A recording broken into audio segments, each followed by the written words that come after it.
நான் வந்து 9th standard படிக்கிறேன். எனக்கு வந்து விஜய் வந்து ரொம்ப ஃபேவரட். அவர் வந்து எங்க மாமா மாதிரி. சொல்லப்போனா அவர் எனக்கு வந்து கடவுள் மாதிரி. எனக்கு வந்து அவர் ரொம்ப பிடிக்கும். அவர் நடிச்ச படம் எல்லாமே எனக்கு ரொம்ப பிடிக்கும். நான் இது வந்து எதுக்காக வரைஞ்சிருக்கேன்னா சிஎம் விஜய் நடிக்க குறுக்கணுங்க வரைஞ்சிருக்கேன். நான் வந்து எப்படி சொல்ல, நான் வந்துட்டு கடவுளுமே பார்க்குறவரை.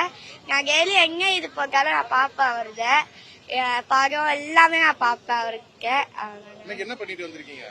நான் இங்கே வந்து டிராயிங் பண்ணிட்டு வந்திருக்கேன். நான் வந்து ரொம்ப எப்பயோ பண்ணேன் இது டிராயிங்கு. நான் விஜய் நடிக்க குறுக்கணும் நினச்சிக்கிறது. நாங்கள் எனக்கு அந்த வாய்ப்பு கிடைக்கல. இந்த வாட்டி கிடைக்குதா பார்க்கலான்னு சொல்லிட்டு வந்திருக்கேன். என்ன பென்சில் ஷேட்ல பண்ணிருக்கீங்களா? எப்படி பண்ணிருக்கீங்க? ரொம்ப நாளா டிராயிங் கத்துக்கிறீங்களா? வேற யாரெல்லாம் வரைஞ்சிருக்கீங்க? இந்த மாதிரி வேற யாரும் விஜய் நான் மட்டும் தான் வரைஞ்சிருக்கேன்.